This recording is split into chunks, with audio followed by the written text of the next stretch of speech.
Starfield is a slippery eel. On one side you've got more ups and downs than a dodgy game of snakes and ladders, and on the other side it's like trying to decipher a thick Scottish accent. Here's a graph reflecting what is probably the typical Starfield experience, where you will constantly change your rating based entirely on how much you persevere with it. Starfield is a roller coaster of a journey then, but once you get your head around what Starfield isn't, you can soon start to appreciate what Starfield is. So grab yourself a cuppa and get ready for this spoiler-free extravaganza of a review. The Starfield Direct video was 45 minutes and 6 seconds long, and at 4 minutes and 55 seconds in, they've got us hook, line and sinker, blabbering on about the golden age of space travel. They're selling it to us like a dodgy bloke in a pub selling knockoff porn DVDs, but it's all smoke and mirrors, my pedigree chums. See, they're banging on about ship designs, space flights and exploring the cosmos, making it sound like we're going to be the next Captain Kirk, but it's a load of bollocks. Starfield instead is a confused chameleon, trying to be all things to all people instead of being an expert of one. Now, I've made more than enough comments in previous videos about how Starfield has an advantage in many areas, such as procedurally generated planet tech or its freedom in ship design, but the integrity of any gaming channel depends on honesty and saying how it is. You don't tune in for fanboyism, certainly not on the Cockney Gamer channel, so I'll say how it is. Starfield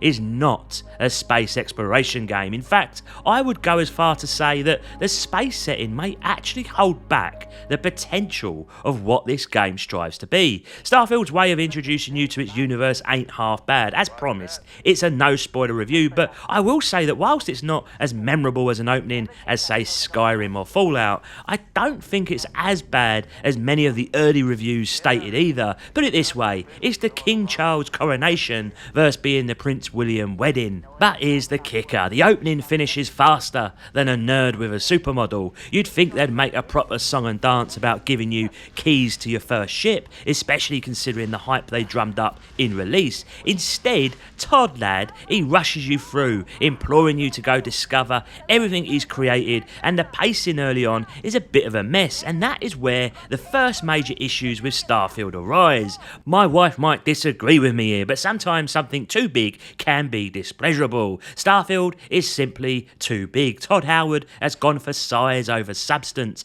boasting about 1,000 planets like it's some sort of badge of honour. He could have done with a bit of moderation here, pared it down to a measly 10 planets, but made them top notch, polished to a shine, curated and handcrafted to the max, as if building a Lego masterpiece. That would have given us a far more refined space RPG. And after all the razzmatazz of the opening, you're dumped into this massive city. Soon enough, quests start piling up like empty pint glasses. You're trudging around, trying to make heads or tails of where you're going, and bam, they chuck another quest your way. It's like you're in a bukkake quest session where Todd is just flinging the good stuff at you as you try to keep pace. But it's not as interesting, I'm afraid, because instead it plays as a game of fetch, running back and forth like Todd Howard's little intern. It's at this point I noticed the lackluster UI. I got to hand it to them though, they have managed to keep the UI looking rather clean. That little icon in the bottom left tells you what's what, even showing you the time of day depending on what planet you're stumbling around,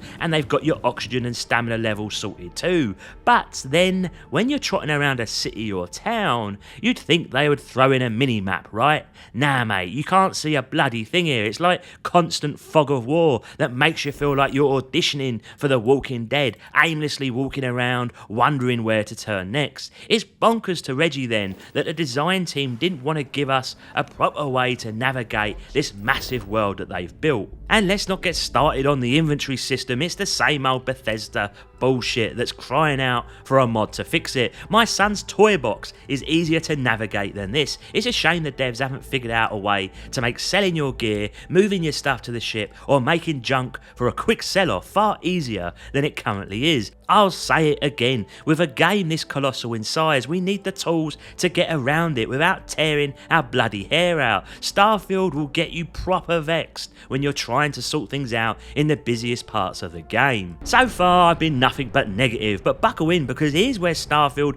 really takes a nosedive. You're stuck in fetch quest bukkake and you finally think to yourself, this, Todd. I'm hopping into my little spaceship and I'm going to explore this universe that you've been banging on about. Now, you might have heard folks call it a teleporter sim, and they ain't far off, to be fair. You can zoom off to your ship from any spot on a planet, and that don't sound too bad, as it's still a voluntary choice. The issue then is that you can jump to a whole different planet in a different system when you're halfway across the galaxy. That's right, you don't even need to set foot in your poxy ship. The next issue is that when you do fly to a planet, it feels like you ain't actually moving at all. See, the game plonks you in front of a skybox with the planet you picked just sitting there in the background like a cheap cardboard cutout. You don't actually get to explore its orbit. Yeah, you might stumble on some random stuff like enemy ships or a floating frigate that you can board, but you can't really move around the planet itself. It's like you're anchored in this pretend space world, and when you want to hop to another planet in the same system,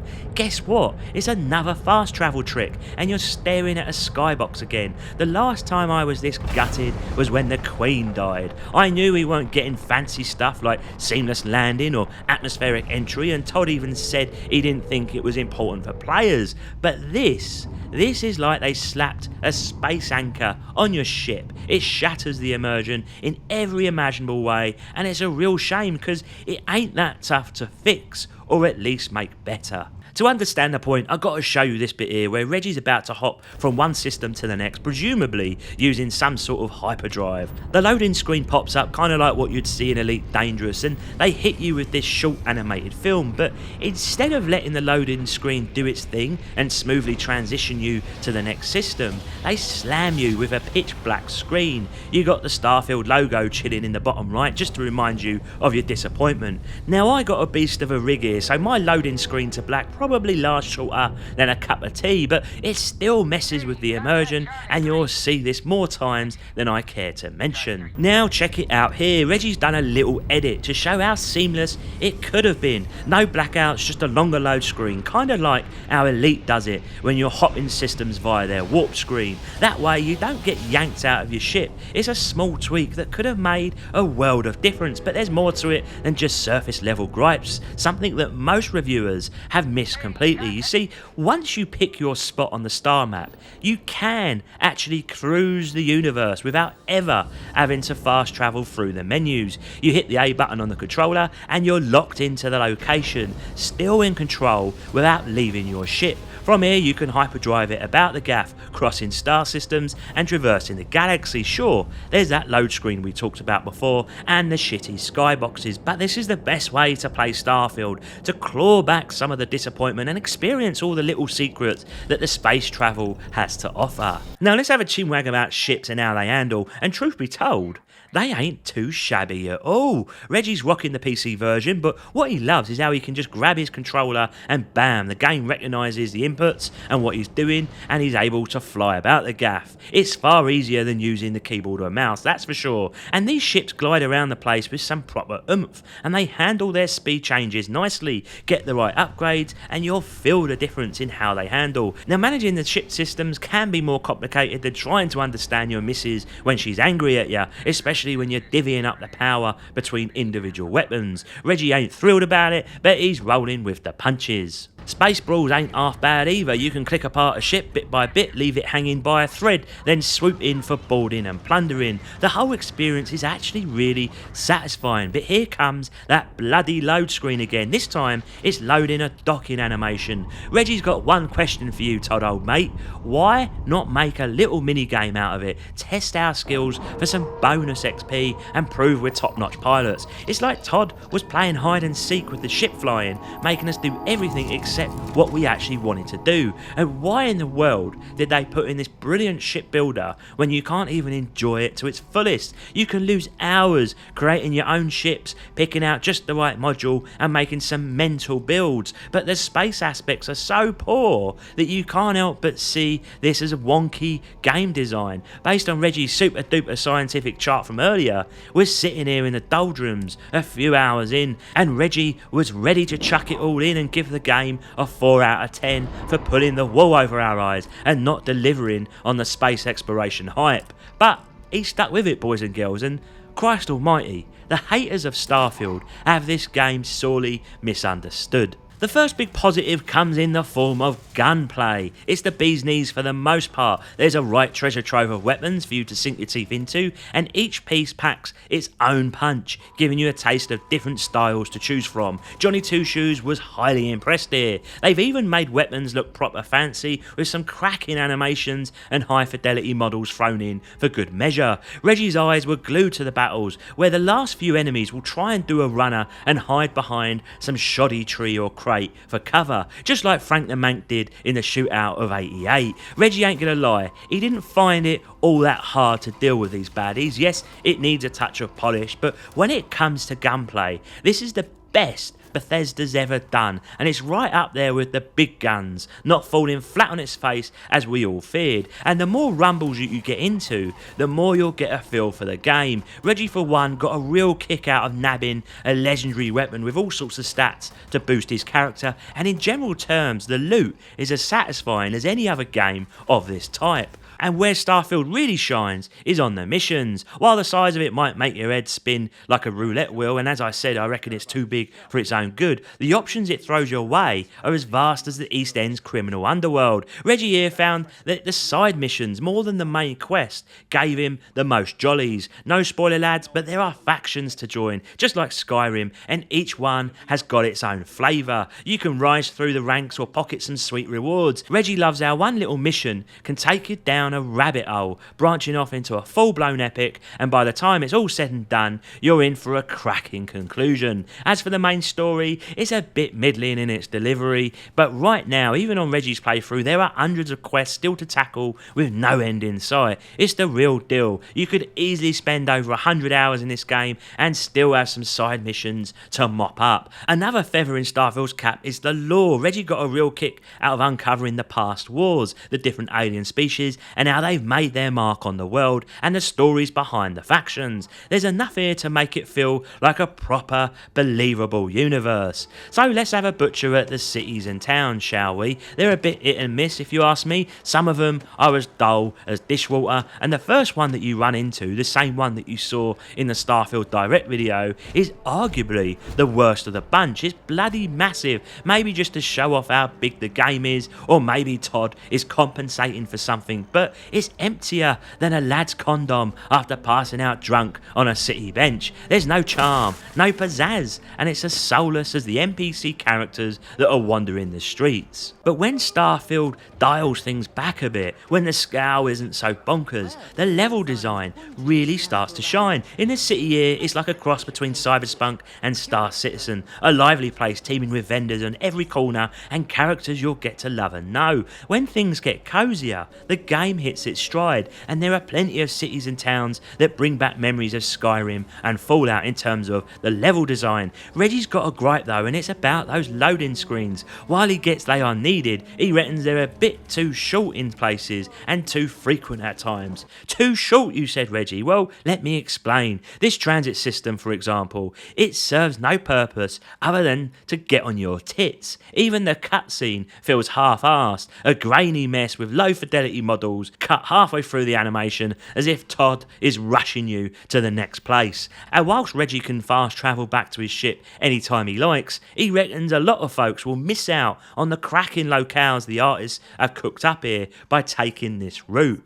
So on to the planets, another bone of contention for many, but Reggie reckons it's all blown out of proportion. So here's the deal. The planets are procedurally generated and they can look downright stunning at times. Reggie came across this little mountainside and was chuffed to bits to find a hidden resource buried within. So he set up a mining outpost, which is a whole other big deal in the game, by the way, generating resources and moolah across the universe. He took a minute to soak in the sunset, all happening in real time as night fell and the weather shifted to a foggy overcast. Now sure, the assets get reused and some planets might seem a tad barren, but isn't that what space is like? I mean, Reggie's scratching his head at some of the flack that people are throwing at Starfield, especially when he compares it to other procedurally generated games like Elite Dangerous. Honestly, I reckon Starfield's planets are a cut above what we see in that game, and it has far more detail on display. Now, some people have a gripe with the limited space that you can explore on a planet. See, the game loads in a small square area of the map, and if you keep wandering, you'll eventually smack into an invisible wall like the Truman Show.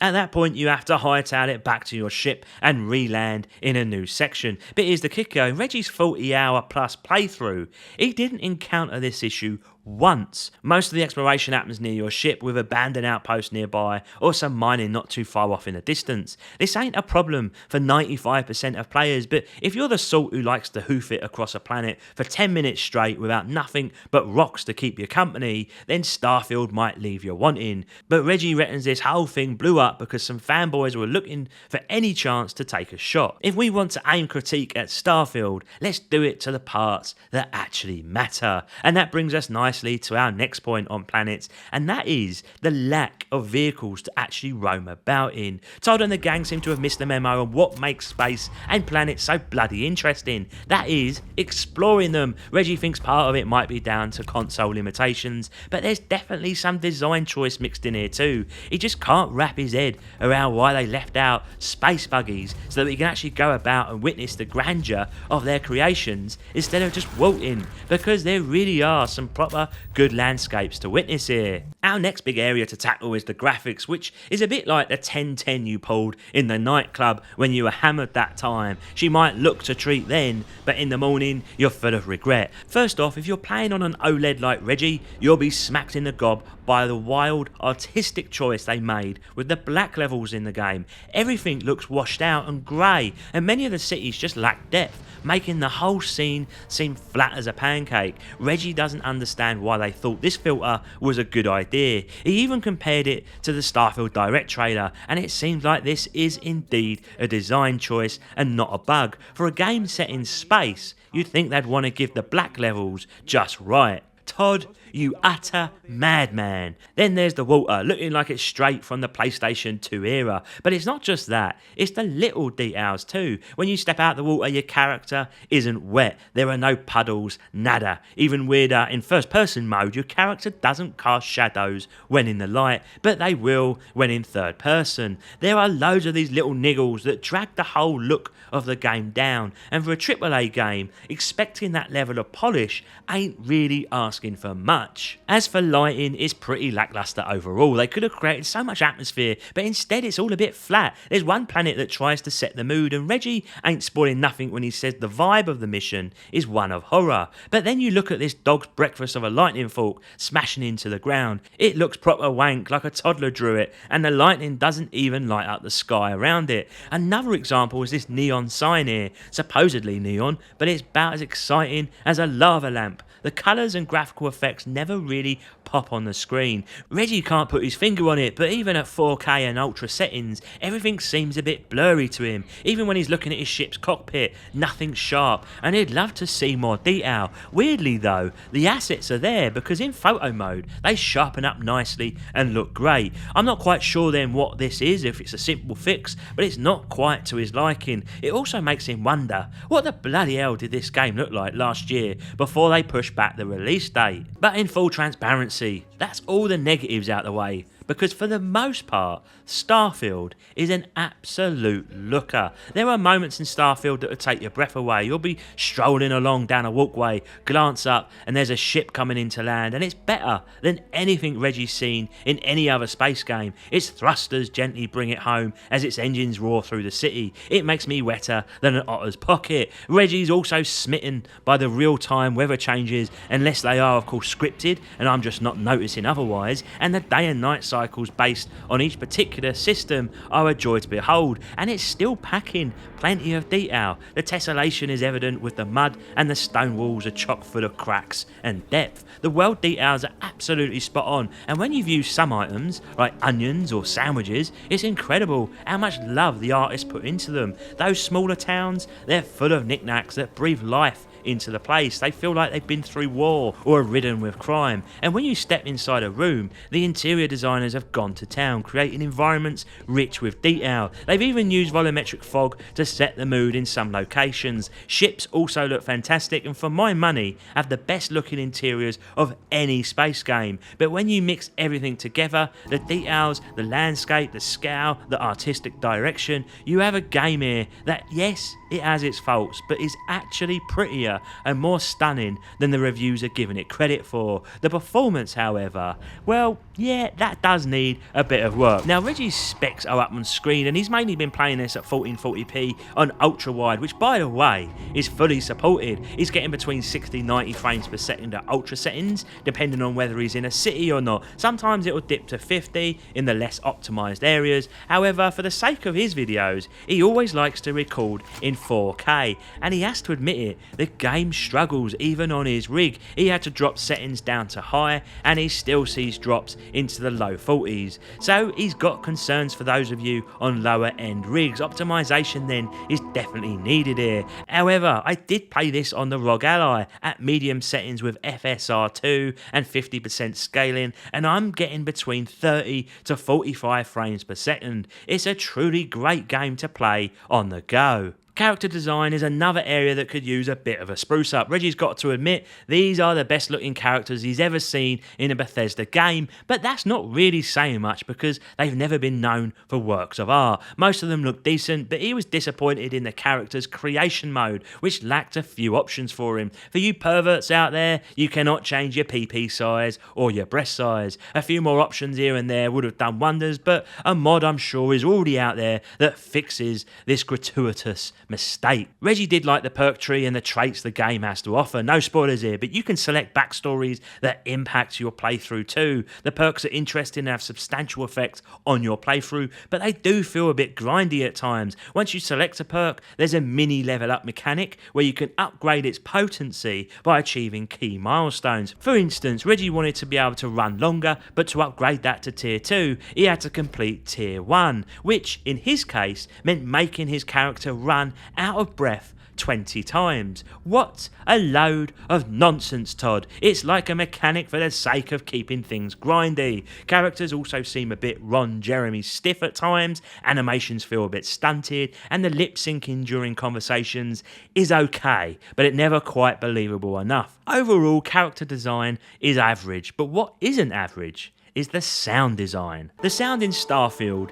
is absolutely mesmerising, like finding a tenner in your pocket when you thought you were broke. As soundtracks go, this one might be up there with the Halo theme in terms of stature, and I genuinely think it's going to be used in memes and content for years to come. It's operatic, immediately recognisable, and is used throughout the game in all the right moments. Truly, it's a masterpiece, and when it comes to the musical score, you could easily lift it up and put it against any of your favourite sci-fi films and it wouldn't feel out of place. They never skimp on using the musical score either, and it's truly one of Starfield's greatest features. Likewise, sound effects are great too. The gun sounds offer the perfect complements here, like a good cup of tea with your pie and mash. Bullets hit on impact in all the right ways, with shouts from enemies as they get downed and explosions boom in your eardrums. But the most satisfying sound, surely, is when a ship takes off. Whether it's your own or someone else's in the distance, you'll hear thrusters stir up and give a sonic boom as they kick into gear, muffling your speakers and distorting everything else in the background. And ambient sounds are great too, whether it's the weather, the chitter chatter of NPCs, the hustle and bustle of the city, the music booming from bars or clubs as you walk on by, or even the simple clicks when you interact with the environment around you. However, the dialogue and speech delivery are only okay, like a lukewarm pint. It's not great, it's not terrible, it's just okay. At times it feels a bit stagnant, lacking a little flair in delivery. Reggie reviewed Starfield immediately after playing Baldur's Gate 3, and it just shows you how vast they both are in terms of acting and script writing. It's a shame then, because he was hoping that after Skyrim things would have gone up a level. While everybody says it has hundreds of thousands of lines of content, that doesn't instantly make it better, Todd. Overall, the sound is nothing short of first class, and for the most part it absolutely nails it, except for that more than average speech. So Starfield, when all is said and done, is a fantastic space RPG adventure. It has a solid story, supported by excellent side quests and some great gunplay to boot. It's a huge universe that at times is overbearing, but nonetheless is a beautiful one. But to appreciate all of that, you have to power through those opening 10 hours or so, because frankly, the space elements bring it all to a crashing halt early on. This aspect of the game doesn't even come close to what Todd had promised us, and even with its limited scope, the bits that are included are executed so poorly that you wonder what the bloody hell has been going on all these years. If you drop this game 5 hours in, calling it a load of crap and the biggest letdown since Cyberspunk, well, I can't blame you in the slightest. If at that point the score for you is a 4 out of 10, then it's understandable, I think. But for those of you that power on, you'll have an absolute blast here, because the fact is this: when you recognise what Starfield is versus what it isn't, you may just find yourself having one of the best gaming experiences of 2023. Until next time, my lovelies, Reggie out.